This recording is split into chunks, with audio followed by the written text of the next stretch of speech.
Alors celle-ci, je l'ai achetée d'occasion sur Vinted. Oula ouais. Ah ouais. Donc ça a été 5 jours de stress intense. Aucun des invités venus sur la chaîne n'a relaté dans le canapé avoir acheté sur Vinted. Je l'ai vraiment beaucoup aimé ce bouquin. Il y en a 3 à gagner. Le lien est en description. C'est le premier lien dans la description. Il y a un gros enjeu social aussi. En fait, porter une Rolex, c'est effrayant parce que j'ai 20 ans quelque part. Et je manque encore de maturité horlogère pour pouvoir me dire que je peux avoir ça au poignet. Salut à tous et bienvenue dans ce nouvel épisode de Petite Montre entre amis. Aujourd'hui, j'accueille Matteo, un jeune amateur de montres qui va nous raconter son parcours horloger. Il débute, il vient nous raconter ses rêves, ses doutes, ses envies et surtout comment il construit sa collection de montres. Pas à pas. Les amis, vous êtes de plus en plus nombreux, vraiment merci beaucoup. N'oubliez pas de claquer un like et de vous abonner à la chaîne.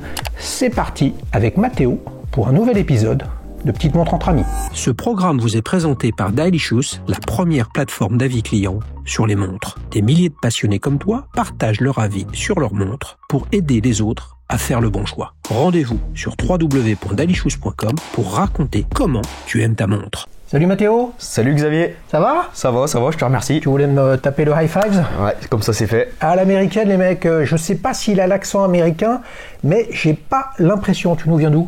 Saint-Étienne. Saint-Étienne, allez les Verts les amis, pour ceux qui s'en souviennent. On n'est pas là pour parler de foot, on est là pour parler de montres. Évidemment. Quel âge tu as ? 20 ans. 20 ans Matteo, il débute dans l'horlogerie et il vient avec une Tag Heuer Aquaracer. Ouh. Tu Voilà. l'as acheté quand ? Je l'ai acheté il y a 1 mois et demi. Ouais. Ouais. Ta première montre ? Non, c'est la 3e celle-ci. Ah, il va nous raconter tout ça. Là, on est dans un épisode de Petite Montre entre amis que vous appréciez avec toute l'histoire, la trajectoire. Et là, l'idée, c'est de comprendre, en fait, t'es tout jeune. Comment on vient quand on est jeune à l'horlogerie ? C'est une affaire familiale ou non, etc. Je suis venu pour lui faire plaisir, mais aussi pour me faire plaisir avec ma Tag Heuer Carrera 6000. Elle est là. Tu vas pouvoir l'essayer. Moi, je vais pouvoir essayer la tienne. Si vous voulez en savoir plus sur ce modèle, rendez-vous sur www.dailicious.com, marque Tag Heuer. Vous verrez, il y a plein de photos et je vous raconte pourquoi je l'aime. Tiens, je te passe celle-là. Je te remercie. Tu me fais essayer la tienne ? Je vais te passer la mienne. Alors,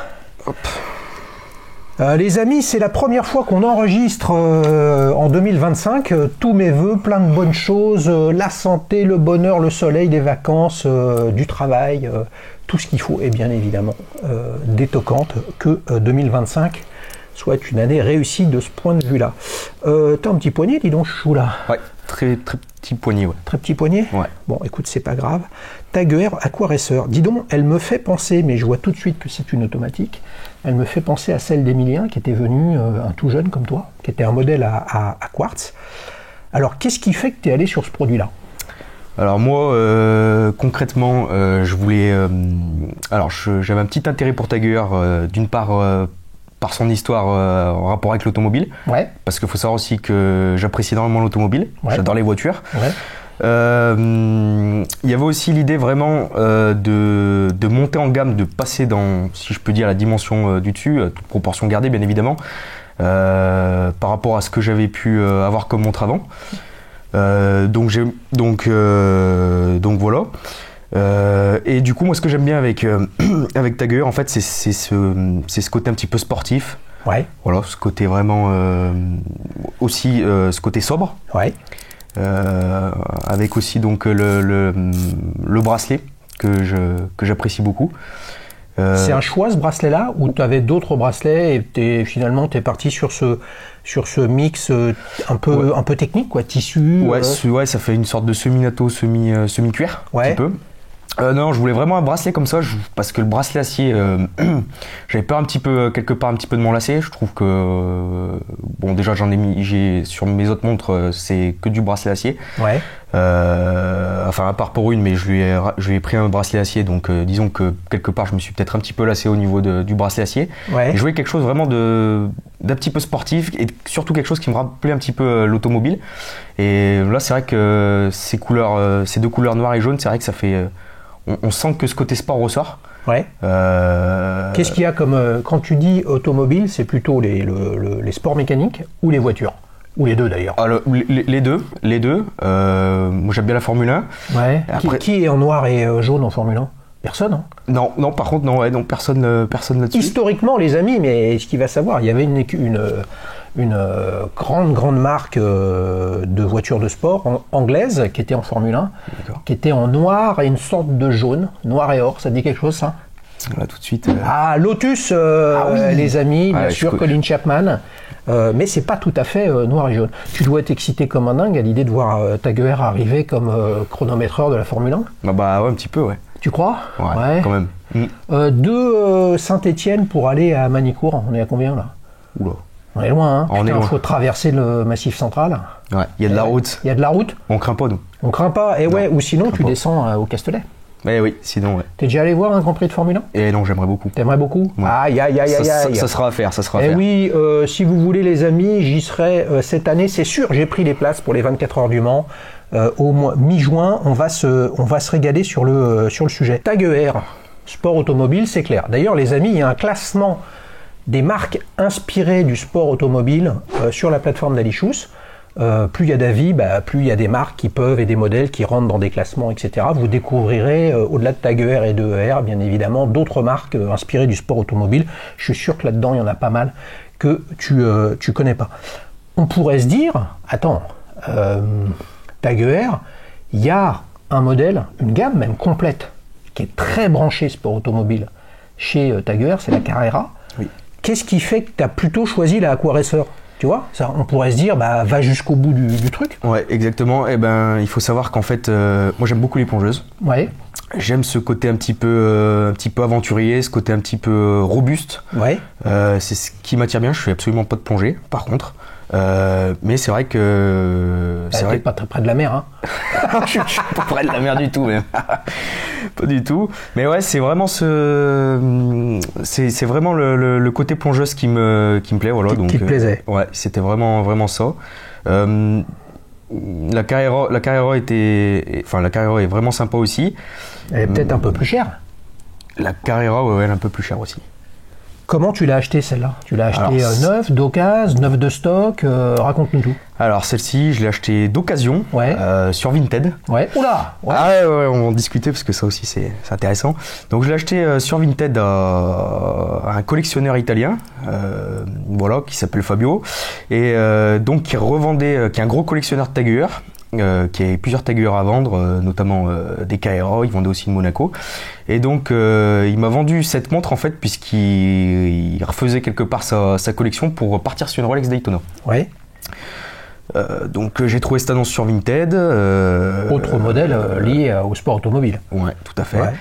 Et donc le prix proposé était très intéressant. Donc, combien tu l'as acheté? 1200 €. 1200 €. Voilà, tout à fait. Donc là, tu as un modèle, on va revenir après au parcours d'achat. Tu as une lunette unidirectionnelle, oui. Comme une plongeuse, oui. En céramique. Oui. Voilà, à 120 clics. Hein, on aime bien écouter les clics et les 120. Tu as étanche à 300 mètres, couronne vissée, 1200 balles. C'est pas cher, combien ça vaut neuf, tu sais ça? Neuf, il me semble qu'elle était vendue à 2700 €. Pas plus? Non, pas plus. Ok. Donc comme tu l'as acheté d'occasion, oui. Ça veut dire que tu n'as pas spécialement choisi de la prendre cadran noir, aiguille des secondes jaune. Ça aurait pu être une autre couleur ou c'était vraiment celle-là que tu voulais? Alors non, déjà j'avais le modèle en tête, c'était alors j'avais hésité donc entre la Carrera et la Aquaracer. Finalement mon choix s'est porté sur la Aquaracer. Après au niveau de la couleur, j'étais assez ouvert. Ouais. Donc bon, celle-ci j'ai eu le coup de cœur. Ouais. Honnêtement, j'ai adoré. Elle aurait pu très bien être avec un cadran bleu et avec un bracelet et avec un autre bracelet. Un bracelet bleu ou bleu et noir, ça va pas très bien ensemble quand même. Pardon, oui, excusez-moi, un cadran noir avec un bracelet noir. Ouais. Même éventuellement un acier parce que j'aurais racheté un bracelet après. Mais celle-ci, j'ai vraiment eu le coup de cœur direct, donc j'ai pas hésité longtemps. Ok. Voilà. Donc t'as pas hésité vis-à-vis du produit. Je te laisserai regarder ta montre avec la loupe Eagle Eye Watches, les amis. Si elle vous intéresse, vous avez un lien en description. C'est avec celle-ci que je fais toutes les photos macro. C'est la première fois que tu achetais sur Vinted? Exactement. Ouais, parce que je crois, les amis, qu'aucun des invités venus sur la chaîne n'a relaté dans le canapé avoir acheté sur Vinted. Il y a des transactions qui ont été faites, hein. On se souvient de cette Omega Seamaster 120 Black Tulip que j'ai laissé filer et qu'un pote autre que Morgan qui était venu avec avait acheté sur Vinted en Espagne. Mais sans sortir les poncifs, hein, les mecs, mais Vinted Italie, c'est pas spécialement le truc le plus rassurant de la planète pour acheter quelque chose. Qu'est-ce qui fait que tu y es allé? La confiance, le dialogue. Comment tu as eu confiance? Énormément de dialogue avec le vendeur. Donc on est passé par WhatsApp. Je lui ai demandé donc les numéros de série, les références. J'ai appelé Tag Heuer Genève pour être sûr qu'elle était bien dans leur base de données. J'ai vraiment pris mes précautions. Après, honnêtement, parce que je vais pas le cacher, c'était extrêmement stressant. Parce que forcément, la montre a été livrée. Ouais. La montre est partie par colis. On sait que des fois, avec les livreurs, on sait que des fois, ils ouvrent les colis. Ouais. Donc, concrètement, j'avais aucune assurance de recevoir la montre. Donc, ça a été 5 jours de stress intense. Parce qu'il faut dire les choses. Et après, ça a été une prise de risque, qui s'est avérée être payante, puisque au final, j'ai reçu la montre. Bon, parce que j'aime un peu le risque aussi. Ah, il est joueur. Ouais, je suis joueur. Il est joueur. On voit qu'il est stéphanois, la grande époque du chaudron. T'y vas, Geoffroy Guichard, un peu? Oui, un petit peu. Un petit peu, ouais. 4-5 fois par saison. 4-5 fois par saison quand même. Toujours une belle ambiance. Toujours une belle ambiance, à défaut d'avoir du beau jeu et des résultats, mais bon. Ouais, mais quand il y a le derby contre l'OL, c'est le match de l'année ou pas? Ah bah oui, c'est notre match de l'année. C'est le match de l'année. C'est notre match de l'année, ça c'est sûr. Eh oui, les amis, on diffuse je me souviens plus quel jour. Le 16 janvier, je crois que cette vidéo va être diffusée, mais ça c'est pas grave. Tu l'as acheté il y a 1 mois et demi, donc c'était un peu ton cadeau de Noël? Et mon cadeau de Noël plus mes matins. Ah, parce que toi t'es comme Morgane, t'es né le jour de Noël aussi, quoi. Non, c'est pas ton anniversaire? Pas du tout, je suis né le 14 juillet. Ah. Alors... Qu'est-ce qu'il vous raconte? T'es né le jour de la fête nationale. Ouais, exactement. Et tu t'offres un cadeau 6 mois après. Et oui, exactement, parce que donc, une partie de ma famille s'était réunie donc pour pouvoir financer une montre. Ouais, c'est cool ça. C'est extrêmement bien, on est content. Et donc j'ai préféré attendre un petit peu, le temps de faire des recherches et attendre donc du coup Noël. Donc tu avais une petite pochette avec des sous-sous. Voilà, exactement. Que tu as pu financer. Voilà, exactement. C'est génial ça. C'est magnifique. Combien de personnes de ta famille qui ont participé? 6 personnes. Ah, génial. Ça, c'est une belle histoire. Je crois qu'on l'a jamais eu dans Petite Montre entre amis. En parlant de cadeaux, les amis, moi j'ai reçu ce bouquin-là. Je vous assure que c'est véritable. C'est mon père qui me l'a offert pour Noël. Le guide des montres vintage. Je salue Judy Kael Irel, que je ne connais pas. Pour la qualité de ce bouquin, il est plutôt connu pour d'autres livres, effectivement, et puis il écrit des articles dans le Figaro. Les illustrations sont faites par le Watchoniste. Souvenez-vous, c'était un des partenaires de la série Watch Out, où j'avais offert à Marie une de ses œuvres sur la Speedmaster des années 70. Je l'ai vraiment beaucoup aimé ce bouquin, et je vous en fais gagner 3, les amis, 3 guides des montres vintage. Il y a du Tag Heuer là-dedans, il y a des choses fantastiques. C'est très loin des poncifs, de la Rolex Daytona de Paul Newman, machin, etc. Vous verrez que là-dedans, il y a du vintage fantastique de marques méconnues. Vous avez tout un chapitre sur les marques françaises, Herbelin, Yema, Lip, etc. avec des choses vraiment intéressantes, des marques pas connues. Et vous savez que j'aime ça, où on peut trouver des petites pépites pas chères. Franchement, c'est un bouquin à voir. Il y en a 3 à gagner. Le lien est en description. C'est le premier lien dans la description. Vous remplissez le formulaire. 3 d'entre vous recevront le bouquin. Toi, tu peux pas participer parce que tu es là, mais d'un autre côté, il aura la casquette d'Ali Chouz, donc tout le monde est content. Lien en description, 3 gagnants, à vous de jouer, les amis, si vous voulez passer un bon moment avec ce bouquin. Donc là, tu as eu un gros cadeau, Noël anniversaire. Mm-hmm. Comment tu te sens alors depuis que tu l'as récupéré? D'une part, je me sens extrêmement fier. C'est bien. C'est un bel aboutissement pour toi? C'est un très bel aboutissement, surtout à mon âge, à 20 ans. C'est vrai que on peut dire que c'est assez rare. On n'a pas tous cette chance-là. Donc j'en profite, je suis très content. Pour moi, ça marque aussi l'entrée quelque part dans ce que je pensais être l'entrée de gamme du luxe. Là, on passe vraiment dans un stade au-dessus par rapport à ce que j'avais. Donc voilà, ouais, grande fierté, une montre marquante, je m'en souviendrai. Ouais, c'est génial ça. Moi, ça m'émeut, les amis, puisque là, tu portes la montre que j'ai eue pour mes 30 ans, qui m'a fait rentrer en termes de produits. Ça m'intéressait depuis quelques années avant, mais j'en avais pas eu l'occasion et surtout pas les moyens. Et donc, tu vois, moi, j'ai démarré dans l'horlogerie, on va dire mécanique, l'horlogerie qui nous fait rêver, l'horlogerie qui sert à rien, ou l'horlogerie où on s'interroge sur nous-mêmes, sur ce qu'on aime, ce qu'on n'aime pas, etc. Bah, j'avais 30 ans, toi, tu as 20 ans. C'est une belle carrière devant toi. Il va nous raconter après, bien évidemment, qu'est-ce qu'il a d'autre comme montre dans la séquence souvenir. Mais avant ça, je voudrais revenir sur le produit lui-même. Parce que, donc on a un modèle de sport. Oui. Voilà. On a un fond de boîte avec une gravure, on voit un scaphandrier. Voilà. Est-ce que ton intérêt pour la montre de plongée, c'est parce que t'en fais pas, mais t'aimerais faire de la plongée un jour, ou c'est parce que c'est un peu le produit ultime finalement de la montre dite de sport, devant le chrono, tu vois, puis c'est moins cher aussi. Qu'est-ce qui, tu en as un peu parlé tout à l'heure, mais j'aimerais qu'on revienne sur automobile, plongée. Qu'est-ce qui fait que tu viens là-dessus? J'ai accès un peu des deux. Alors déjà, je suis pas fermé à un jour me mettre à la plongée. Ouais. Je pense que c'est super intéressant, ça doit être vraiment sympa, donc pourquoi pas.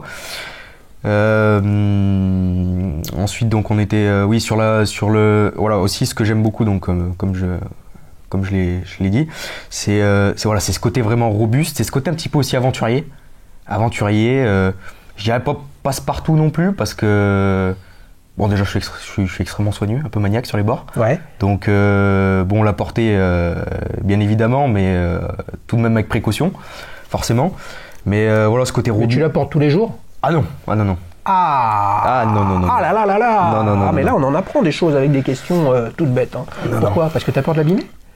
Oui, un petit peu de ça. Je peux te la dérégler pour la passer ou pas? Bien sûr. Ok. Il y a un petit peu de ça.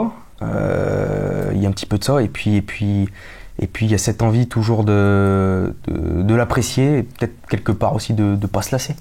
Ah. Donc, ça c'est intéressant. Donc en profiter. Ça. Mais quand tu la portes pas, tu portes une autre montre. Exactement. Tu portes pas de montre. Je porte d'autres montres. Tout à fait. Oh la vache, mais qu'est-ce qu'il a d'autre comme toquante? C'est pas possible ça. C'est quoi le petit adjectif qui pour toi résume cette montre? Alors je dirais discrète ou sobre. On va partir sur discrète. C'est vrai? Ouais, je la trouve très très discrète. Cadran de 41 mm, c'est ce que je voulais. Enfin, boîtier. Cadran est plus petit, ouais. Ouais, boîtier de 41 mm. Donc c'est assez discret, on peut la passer sous une chemise parce que moi forcément je mets très régulièrement des chemises, donc c'est vrai. Ouais. Qu'est-ce que tu fais? Mais t'es étudiant à ton âge ou tu bosses? Étudiant en alternance commerciale. Commercial, ouais. Ok. T'es vendeur. Vendeur, c'est ça. Ouais, dans quelle activité? Dans les services d'impression 3D. Donc voilà, on fabrique des pièces sur mesure. Pour le business ou pour le grand public? On travaille beaucoup avec les professionnels, on fait très très peu de B2C. Ouais. Voilà. Donc, on fait quoi, des prototypes? Exactement, des pièces réalisation pour l'industrie, c'est ça, tout à fait. Réalisation de maquettes, prototypage. Pour les architectes, des gens comme ça par exemple? Exactement, tout à fait. En plastique, en métal? Oui, on travaille exclusivement en impression 3D plastique. Et c'est une boîte de Saint-Étienne? Oui, tout à fait. Qui existe depuis combien de temps? Ça fait 10 ans. 2013, tout à fait, ouais. C'est pas mal. Vous faites des choses de cette taille-là, vous pourriez faire des prototypes de montres ou c'est des trucs plus importants? Alors, on peut faire des choses bien plus importantes, mais... C'est quoi le plus petit que vous faites? Ah, c'est vraiment minuscule. C'est grand comme ça? Ah oui. Avec l'unité de mesure, c'est quoi? Ça devient le micron? Oui, complètement. Donc tu pourrais faire des prototypes de montres? Exactement. Eh ben voilà, purée! Ah vache, il faut que je pose 12 questions. C'est pas possible. Mais vous avez des clients dans l'horlogerie? Non. Ah, les amis, voilà, là je le sens. Il faut qu'il creuse et qu'il soit performant et qu'il trouve des nouveaux clients. Non, je déconne. Je veux dire, ça l'intéresse ton boss d'avoir des clients dans l'horlogerie? Ah bah bien sûr. Lui, ce qui l'intéresse, c'est d'avoir des clients. Voilà, et Mathéo, il est là pour ça. Non, trêve de plaisanterie, les amis. Je sais qu'il y a des marques qui nous regardent. Je sais que c'est difficile de trouver des partenaires, des prestataires. C'est toujours complexe, etc., etc. Si vous voulez les coordonnées de Mathéo, il n'y a pas de problème. Vous m'envoyez un message. Comment on fait d'ailleurs pour participer à Petite Montre entre amis, on fait comme Mathéo, c'est simple. On se crée un compte sur la plateforme d'Alichouz, www.alichouz.com. Si vous en avez déjà un, c'est bien. Vous partagez un avis sur votre montre. Là, Mathéo, il a partagé un avis sur une autre de ses montres que celle-ci dont on parlera tout à l'heure. Puis une fois que vous avez fait ça, vous envoyez un email sur guest, G-U-E-S-T-S, comme invité en anglais, guests@dalichouz.com. Puis après, on discute, on voit comment vous pouvez venir, etc. Mais la première partie du jeu, c'est de votre côté de contribuer à la plateforme et à son développement, parce que c'est comme ça qu'on découvre des montres et qu'on a envie et qu'on se dit, ouais, why not celle-ci plutôt qu'une autre. C'est intéressant que tu dises discrète, parce que pour le coup, j'aurais pas du tout mis ce type d'adjectif. Non pas qu'elle ne le soit pas, mais il y a plein d'autres choses. Tu vois, toute cette partie jaune, ce bracelet très sport, cette trotteuse jaune, ce cadran très strié, assez fin, qui est assez original. Il y aurait pas mal d'autres choses à dire, mais d'un autre côté, c'est pas ma montre. Tu vois. C'est ça. T'as réfléchi combien de temps à ton adjectif avant de venir? J'ai réfléchi la veille. Toujours être honnête. C'est bon ça, c'est bon. Alors, qu'est-ce qu'il y a comme matière luminescente? Ouais, ça marche pas mal. Ça marche pas mal ton truc, hein? Ouais. Tu l'as déjà testé la nuit? Oui. Et tu as un index à 12 heures qui est découpé en deux, comme à 6 heures, qui est assez sympa, et des index cardinaux. C'est assez intéressant et original. On n'en voit pas tant que ça, des Tag Heuer Aqua Racer. Est-ce que tu as hésité, avant d'aller sur une Tag Heuer Aqua Racer, donc bien avant Vinted Italie, hein, je veux dire, est-ce que tu as hésité avec d'autres marques, d'autres modèles? Et deuxièmement, est-ce que le brief initial, c'était 1000, 1200, peut-être 1500 maximum? Alors oui, j'hésitais. Donc j'hésitais avec la Tag Heuer Carrera. Ouais. Classique, bracelet en acier. Mais avant que tu choisisses Tag Heuer, t'as hésité avec d'autres marques ou c'était Tag Heuer? Non, j'avais en tête la Longines Conquest. Ouais. Que je trouve toujours très sympa, très jolie. Mais j'ai déjà une Longines. Ah. Donc j'avais envie d'un peu de changement. T'avais un peu de changement. Ah ouais. Et ouais, Longines Conquest, effectivement, c'est plus, pour le coup, plus discret que ça. La Hydro Conquest est dans vraiment, on va dire, une concurrente, peut-être un petit peu plus chère. Longines Conquest, on en a, souvenez-vous de cet épisode père-fils avec Charles et Antoine, je les salue, je leur souhaite tous mes voeux et à vous tous bien évidemment. Et Antoine était venu avec une Longines Conquest, bracelet tissu noir, cadre noir. Qu'il avait payé, je crois, 900 balles ou 1000 balles lorsqu'il était venu là-dessus. Donc tu as hésité, mais bon, ok, mais j'ai déjà une Longines, donc ton envie c'était d'avoir une autre marque. C'est ça. Ça c'est un de tes drivers pour tes prochaines montres, d'aller sur une diversité de marques? Oui, j'aime bien changer. Ouais. Et puis je voulais passer l'étape du dessus. Tu voulais passer l'étape du dessus. Ouais. Ah, donc tu as envie de progresser. Il est ambitieux le jeune, ça c'est bien ça. Il faut que tu bosses fort pour payer ma retraite, hein, mec. Hein, plus on avance, plus c'est chaud les mecs. On sait pas trop comment on va s'en sortir de ce point de vue-là. Les amis, on enchaîne avec la séquence souvenir. Voilà, évidemment, là tu te souviens de tout, t'as 20 ans. Bah oui. Tu vois, il a pas perdu la boule encore. Est-ce que tu te souviens de ton premier frémissement horloger? Le tout premier. Oui. Alors le tout premier, c'est quand j'ai eu pour mes 18 ans la Longines Hydro Conquest. Ah, donc c'est récent alors. Eh ben oui, c'est très récent. Je ne savais pas qu'il avait une Hydro Conquest. Attends, donc, t'as hésité avec la Conquest parce que t'as une Hydro Conquest. Exactement. Ouais, bien sûr, et c'est celle-ci en fait. C'est avec la Hydro Conquest, les amis, qu'il a postulé pour passer la chaîne. Je vous mettrai le lien vers son avis. Et forcément, après, ça suscite la discussion. Puis why not? Et en fait, il avait une autre montre de cœur, ça fait deux. Parce que pour tes 18 ans, c'est important. Dans la vie, on devient majeur. En France, c'est quand même un truc essentiel. A priori, on a son bac. Pas forcément, mais en tout cas, 18 ans, c'est un gros marqueur. Exactement. La deuxième décennie, c'est pas mal aussi. Oui. Mais là, je me pose quand même la question suivante, quoi. Hydro Conquest et Aqua Racer, là, t'as un problème avec les montres de plongée, quoi. C'est exactement ça. Elle est à 300 mètres ou à 200 mètres 300 mètres. La Hydro Conquest 300. Les amis, si vous avez des Longines HydroConquest ou des Tiger Aquaracer, franchement, venez sur la plateforme d'AliShoes pour partager votre avis. Puis en fait, j'ai envie de vous dire, ceux qui ont autre chose, une autre plongeuse étanche à 300 mètres, ça peut être une Submariner DAT, ça peut être une Omega Seamaster Diver 300M, ça peut être toute autre chose, une Olek Weiss, ça peut être une Serica 5303. Tout ce qui vous passe par la tête, les amis, faites-les découvrir aux autres membres de la communauté pour les aider à faire le bon choix. HydroConquest, donc en fait, et avant, t'avais rien? Si. Ah, mais là, ok, moi je te parle du tout premier, la genèse. Eh oui, mais ouais, alors bon, on va en parler. Donc, la première montre que j'ai eue, c'était pour mes 15 ans, et pour l'obtention du brevet, c'est mes parents qui me l'ont offerte. Ouais. C'était une petite Seiko solaire. Très bien. Avec un bracelet en cuir, ouais. Marron, classique, mais surtout un cadre en verre bouteille. Ouais. Donc, très sympathique. Première montre. Donc, c'est ce qui m'a... T'avais pas de montre avant? J'avais aucune montre. Donc, quand tu as eu 15 ans, c'était il y a 5 ans. Exact. Tu avais déjà un téléphone mobile? Oui. Ah, ok. Donc, en fait, il y avait quand même la logique de l'objet, un truc dont on peut se souvenir, etc. Et tu l'as encore, forcément, cette montre. Bien sûr. Ok. Donc, ça te fait une collection de la Seiko, la HydroConquest, la Tiger. Oui. Tu en as une autre? Non. Alors, j'en partage une avec mon beau-père. Oh là, c'est technique, les mecs. Ah, purée, elle a nous deux. Ah, elle est à vous deux. Non, elle est à lui et tu lui taxes ou elle est à vous deux? Bon, elle est à lui, mais je lui taxe, mais bon. Ce qui est à lui est à moi, ce qui est à moi est à lui. On va dire bon, ça comme ça. Ça, c'est une bonne famille. Il faut que je lance non pas père-fils, mais beau-père, beau-fils. Ouais. Et qu'est-ce que c'est? C'est une Tissot Powermatic 80 ouais. de 2015. Ouais.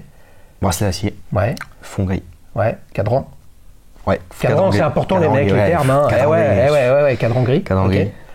Cadran gris. Ça, c'est une montre discrète. Ouais. Ah, t'imagines si elle est discrète, celle-là, elle est quoi alors? Tu vois? Ben, je la trouve discrète aussi. C'est bon, vous voyez bien qu'il n'y a pas de bonne réponse là-dedans. C'est celui qui tous les jours porte des montres tonneaux de Richard Mille à toutes les chinoiseries qui lui ressemblent, etc., qu'on peut trouver extravagantes, dégoulinantes, etc. Ces personnes-là peuvent les trouver élégantes, astucieuses, discrètes, etc., etc. Chacun son truc, c'est comme dans la musique. Tu l'as vu l'épisode avec la musique avec Koto? Ouais, j'ai regardé un petit... J'ai pas tout regardé, mais... Il a pas tout regardé, il sort. J'ai pas fini. Je suis pas sûr que t'aies la casquette. Hein. Par contre, vous, les amis, souvenez-vous, il y a le guide des montres vintage à gagner avec un tirage au sort avec le lien qui est en description. Très sympa, et c'était le cadeau de mon père pour ce Noël 2024. Ben, c'est une belle trajectoire, ça. Est-ce à dire avec ce que tu dis sur le fait que tu partages avec ton beau-père? Est-ce que ça veut dire que il y a quand même une sorte de pas de pression, parce que le terme n'est pas du tout le bon, mais d'influence familiale sur ton intérêt pour les montres? Oui, bien sûr. Bien sûr, oui. Et bien, lui, il est aussi passionné d'horlogerie. Donc, on partage ça en commun. C'est vraiment intéressant. Et tous les deux, on aime bien s'acheter des petites montres. On aime bien se faire plaisir et aller vraiment sur des modèles où on peut évoluer. Ouais, on aime la nouveauté. Je comprends. On n'est pas fermé. Ok. Voilà. Mais quand tu portes sa Tissot Powermatic 80, oui. Qu'est-ce qu'il porte lui? Il porte une autre montre. Ouais. Mais il lui prête pas sa Tiger Aquaracer parce qu'il est maniaque. C'est ça qu'on a compris. Je lui prête un petit peu quand même. Non, je lui prête un petit peu quand même. Ah, c'est beau ça. Ouais. Les amis, on enchaîne sur la séquence bien connue, le 60 secondes chrono. Je t'arrose à la mitraillette de questions. Tu me réponds par oui ou par non ou ce qu'il y a dans la question. Très D'accord, bien. Ça te va? Ça me va. Quelle est ta complication préférée? La date. Intéressé par le vintage? Oui. T'es plus Rolex ou Omega? Rolex. Sur quelle plateforme tu trouves les meilleurs avis clients? AliShoes. Qu'est-ce que tu regardes en premier dans une montre? Cadran. La montre préférée de ta collection? La Tiger. T'es plus Navitimer ou Speedmaster? Speedmaster. Tu préfères acheter neuf ou d'occasion? Neuf quand même. Ta marque préférée? Rolex. Est-ce que c'est ton truc, les horlogers indépendants? Pas pour l'instant. Pas pour l'instant. Tu aimes les bracelets rubber? Non, pas spécialement. Intéressé par les micro-marques? Pas fermé. Tu veux en citer une? Oris. Ah, c'est un peu dur comme micro-marque, mais ils sont là depuis longtemps. Ouais. Cartier Tank ou Cartier Santos? Cartier Tank. Tu te vois avec une montre intégralement en or? Non, absolument pas. Plongeuse ou GMT? Plongeuse. Ta prochaine montre? Oyster perpétuel. Ah, une Rolex. Le modèle de tes rêves. Je vais me répéter, hein. Oyster perpétuel. Ah, donc sa prochaine montre, les amis, c'est la montre dont il rêve. Donc Rolex Oyster Perpetual. Oui. C'est un modèle phare maintenant chez Rolex, mais qui existe depuis très longtemps. Il y a 34, 36, 39, 41 de mémoire, en fonction des années, etc. Laquelle t'intéresse toi aujourd'hui, sachant qu'il y a plein de tailles, plein de coloris? D'accord. Alors au niveau du coloris, moi je partirais sur un cadre en couleur noire. Ouais. Mais elle est déjà noire celle-là. Oui, mais j'aime le noir. Ah la vache. J'adore le noir. Et la Tissot de ton beau-père est noire aussi? Grise. Grise. Ouais. Grise, c'est mais du noir avec du blanc. Hein. Grise, mais elle tend sur le noir. Elle tend sur le noir, ok. Donc une Oyster perpétuelle noire, Boîtier, quel format? Boîtier, alors là j'hésiterai, faudra l'essayer bien évidemment en 39 et 41. Ah, ok, donc ça veut dire que tu l'as pas encore essayé? Non. Tu l'as pas encore essayé, ok, je comprends. Je comprends, tu l'as pas encore essayé? Non. Ouais. Et pourquoi? Parce qu'il n'y en a pas en boutique? Parce que tu n'as pas eu l'occasion? Parce que je pense qu'il y en a en boutique, de toute façon maintenant il y en a, mais on ne peut pas les acheter puisqu'il y a des listes d'attente, ou en tout cas, ça c'est toujours le cas. Bah, exactement, pour commencer déjà, c'est une question de moyens. Pour l'instant, j'ai mais pas... ça coûte neuf, ça coûte 6500, 6500, ouais. exactement. Et là, il va falloir que tu charbonnes, mec. Hein. Ah, là, ouais. Il va falloir qu'il réussisse son alternance fort, hein, exactement. avec des nouveaux clients. Hein. C'est ça, il va falloir que je ramène du client, tout à fait. Ouais. Voilà, il y a de ça. Donc pour l'instant, c'est pas dans l'optique pour cause de moyens, ça c'est la première des choses. Ensuite, j'estime que j'ai sans doute pas encore la maturité horlogère pour pouvoir mettre cette montre-là au poignet, à mon poignet du moins. Ouais. Je pense qu'il faut encore que je prenne de l'expérience, que j'affine mes connaissances, que je progresse, et puis surtout j'estime que j'ai pas l'âge non plus. Alors après je critique pas, mais je pense qu'à 20 ans avoir une Rolex au poignet, je vais pas dire que c'est ridicule, mais disons que c'est... Tu l'assumerais pas? Non, honnêtement non, je l'assumerais pas. Je l'assumerais pas, même si j'avais les moyens, je pense que ça serait compliqué de l'assumer à mon âge. Attends, tu parles de deux choses qui c'est vraiment intéressant. Pour ça que je vous disais, les amis, tout à l'heure, qu'est-ce qu'il ressent, comment ça fonctionne dans sa tête. Là, concrètement, tu n'en as pas les moyens. Oui.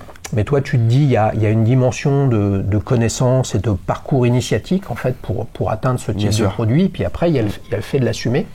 Comment tu pourrais résoudre ces deux sujets? C'est une affaire de il faut laisser le temps au temps, ou alors il faut se documenter, il faut essayer tout un tas de modèles, parce qu'il y a forcément, il peut y avoir le fait que là, toi, c'est ce que tu l'as jamais essayé, puis le jour où tu l'essayes, tu te dises, ouais, c'est une belle montre. Les amis, il n'y a pas de doute, c'est une belle montre. Mais des belles montres, il y en a des dizaines ou des centaines de milliers. Peut-être que le jour où tu l'essaieras, tu te diras, ouais, et so what? Et c'est là où intervient la puissance de la marque.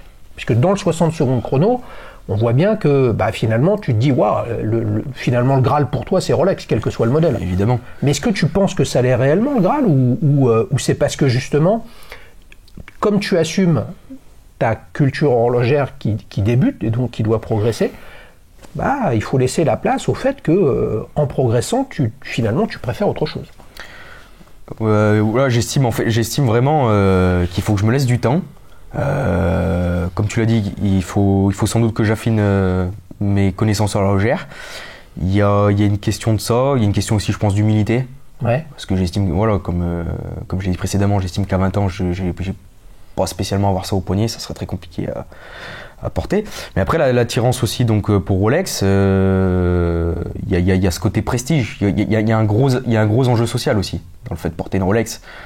Certes, on porte une très belle montre. Mais cet enjeu social, il te séduit.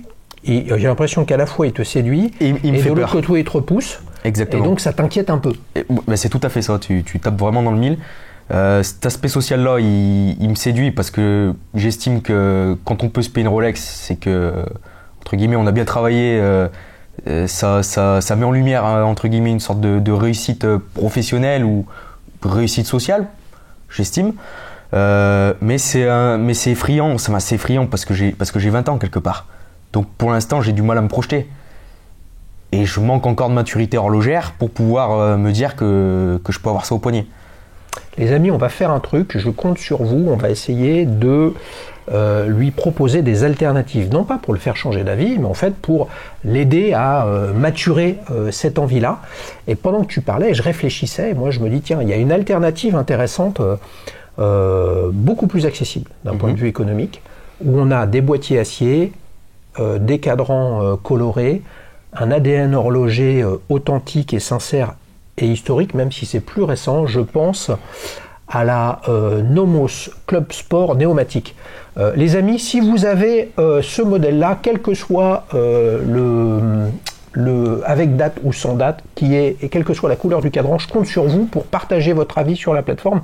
À minima, en parler en commentaire et en mettant un lien pour que Mathéo puisse se dire, tiens, why not? Si vous avez d'autres modèles, donc si vous avez d'autres modèles comme alternative, il y a évidemment des Omega Aquaterra par exemple, des choses intéressantes de ce type. Dites-le en commentaire pour aider Mathéo. Qu'est-ce que tu en penses? Tu vois ce que c'est une Nomos Club Sport Néomatique? Absolument pas. Et bien voilà, c'est ça Daily Shoes les amis, c'est que tu as honnêtement un produit, même si tu as une petite seconde à 6 heures et non pas une trotteuse centrale classique, tu as un 3 aiguilles avec des cadrans colorés, avec un design, c'est très bien fini, c'est allemand. Ça n'a pas du tout l'ADN et la puissance de la marque Rolex. C'est un beau challenge pour toi, puisque toi d'un côté tu te dis merde, en fait quand bien même j'aurai les sous aujourd'hui je ne l'assumerai pas. Est-ce qu'il ne faut pas, avant d'atteindre, tu vois, pour atteindre un objectif ou atteindre d'autres objectifs, comment tu vois ça? Oui, je suis un peu d'accord avec ce que tu dis. C'est vrai qu'il y a peut-être encore des étapes à franchir avant de passer sur une Rolex. Donc j'estime qu'il faut sans doute pas être fermé il faut pas être fermé à d'autres montres, à d'autres modèles, à d'autres manufactures. Donc bien sûr, ouais, je suis ouvert à pas mal de choses. J'ai une idée pour toi. Là, tu es en alternance. Oui. Tu es en alternance jusqu'à quand? Jusqu'à fin d'année là. Ouais. Donc fin 2025. Fin 2025. Et puis après on verra si il y a prolongation ou pas. Alors ça pourrait être prolongation avec un job ou encore une année d'alternance? Non, encore une année d'alternance, c'est l'objectif. Ok. Non mais regarde, ta prochaine montre est la montre de tes rêves. Tu as parlé de cette Rolex Oyster Perpetual 41 mm cadran noir. Ta prochaine montre, ça pourrait être dans 6 mois. Le modèle de tes rêves, un rêve en fait c'est dans plus longtemps, voire jamais, entre guillemets. Bien sûr. Entre le modèle de tes rêves et ta prochaine montre, tu vois, est-ce que tu te dis, je vais aller sur d'autres montres ou je vais plutôt économiser pour me financer potentiellement cette Oyster Perpetual date à 6000 balles aujourd'hui, ça fera 8000 dans 4 ans, 5 ans. Je pense. Donc est-ce que tu es dans une logique de j'économise ou au contraire je nourris ma passion horlogère avec d'autres modèles pour valider que que ce modèle de mes rêves, le jour où j'aurai les moyens, je passe à l'action. Tu vois, parce que rêver d'un truc quand t'as pas les moyens, de toute façon t'es jamais dans l'embarras puisque t'as pas les moyens. Donc de toute façon ça reste un rêve. Alors je choisirais la deuxième option. Ouais. Parce que comme je viens de te dire il y a 2 minutes, j'estime qu'il faut encore que je progresse. Ouais. J'estime qu'il y a eu d'autres étapes avant Rolex. Donc je m'offrirai sans doute encore à minima une autre montre avant cette fameuse Rolex. T'as des idées déjà?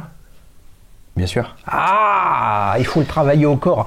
Les Stéphanois, ils sont rugueux et tout ça. Dans le chaudron, attention, c'est pas là que la potion magique de Bélix a été faite. C'est un autre chaudron là. Qu'est-ce que donc tirer là sur quoi là? Là, j'irai sur une Speedmaster. Ouais. Mais attends, c'est aussi cher. Non, c'est un petit peu moins cher. Ouais, un petit peu. Un petit peu moins cher. Mais t'en as pas en dessous de 4005. Mais justement, je partirais sur de l'occasion. Ouais, mais même. Sur de ouais, mais on est quand même un petit peu moins cher. Ouais, 4005, 6000. Oui, ça fait 1005 de moins. Bien donc sûr. Tu peux mettre celle-là dedans. Mais c'est quand même beaucoup de sous. Évidemment. Après, je pars du principe que la Rolex, de toute manière, je pense que je pourrais jamais l'avoir à 6500. Ouais. Parce qu'il y a les listes d'attente. Ouais. Et que moi, j'aime pas l'attente. Donc, marché gris. Et donc, du coup... c'est plus cher. Eh ça sera... Non, mais le marché gris, chacun fait ce qu'il veut, bien évidemment, mais acheter du neuf de stock plus cher que neuf, je veux dire, ça me paraît pas être une bonne idée, mais honnêtement, chacun fait ce qu'il veut. Moi, ce que je retiens quand même, c'est que tu es à la recherche, et je te comprends, et je le partage aussi, tu as envie aussi d'avoir des blockbusters, des modèles qui ont eu une importance très forte dans l'histoire horlogère, mais j'ai le sentiment que tu te sentirais là instantanément, t'as des sous à mettre, et tu peux acheter les deux, tirer sur la Rolex, mais tu l'assumes pas, alors que si tu vas sur une Speed, elle, tu l'assumes. Plus facilement. Ouais. Plus facilement. Ouais, mais ça, c'est une construction de l'esprit très franco-française, les amis, hein, et on voit bien que ça va jusqu'à Saint-Étienne. Hein. Si on trace tout droit, on arrive à Marseille en passant par Suse-la-Rousse, sur l'autoroute A6. Mais ça, dans les autres pays, c'est pas le sujet. Bien sûr. Ça t'importe, toi, ce que pensent les gens de « Ah, il a une Rolex, il est jeune, c'est pas normal ». Quelque part, oui, parce que ça peut indirectement, ça peut m'impacter, quelque part. C'est vrai que c'est pas toujours agréable que les gens aient une mauvaise vision ou aient des mauvais avis là-dessus. Donc, c'est vrai que ça pourrait être un peu compliqué. Enfin, moi, je le perçois comme ça. Je pense que je le vivrais comme ça, en tout cas. Okay. Donc, oui, pour moi, ça serait peut-être un peu compliqué. Vous l'avez compris, maintenant, on sait pourquoi Matteo trouve sa taguère discrète, parce qu'en fait, tu es quelqu'un de discret. Tu n'as pas envie d'apporter ou d'amener la lumière sur toi, et encore moins avec quelque chose qui est malheureusement avec une certaine connotation, c'est triste, erronée, mais en tout cas pour l'instant tu l'assumes pas, tu l'assumerais pas. Non, pour l'instant non, à l'heure actuelle non, je l'assumerais pas, ça serait très compliqué. Les amis, il a 20 ans, c'est absolument passionnant ce qui se passe dans sa tête. Moi j'en ai bientôt 35 de plus, ça va bientôt être mon anniversaire, les amis, le 6 février 2025. Vous le notez comme ça, si vous voulez faire une cagnotte, y a pas de problème, je suis preneur. En parlant de cadeaux, les amis, c'est pas vraiment cadeau, c'est un tirage au sort. Il y en a 3 à gagner. Je n'ai aucune relation avec l'auteur ni avec la maison d'édition de ce bouquin. Je l'ai reçu à Noël, très sympa. Il y a plein de belles choses. Vous allez apprendre plein de trucs et vous allez vous rendre compte qu'on peut faire ce plaisir dans le vintage pour pas grand chose, avec du Omega, des Tissot, des Herbelin, des Seiko, etc., des Citizen. C'est absolument top. Matteo, merci beaucoup. Merci à toi, Xavier. Merci à toi de m'avoir écrit. Les amis, pour participer, rendez-vous sur www.dailyshooz.com. Vous créez un compte. Si vous en avez déjà un, écoutez, c'est top. Vous partagez un avis sur votre montre et après vous m'écrivez sur guests, comme un invité en anglais, GUESTS @dailyshooz.com. Et puis après on discute de votre venue sur le canapé pour passer un bon moment et faire découvrir des montres à d'autres passionnés, et puis surtout montrer qu'on peut aimer des montres de plein de façons différentes et qu'il n'y a pas de normalité ou il n'y a pas de standard, chacun est comme il est, c'est pour ça qu'on s'éclate dans l'horlogerie. Salut Matteo. Salut. Ciao ciao, bye bye. Au revoir. Ce programme vous est présenté par Daily Shoes, la première plateforme d'avis clients sur les montres. Des milliers de passionnés comme toi partagent leur avis sur leurs montres pour aider les autres à faire le bon choix. Rendez-vous sur www.dailyshooz.com pour raconter comment tu aimes ta montre.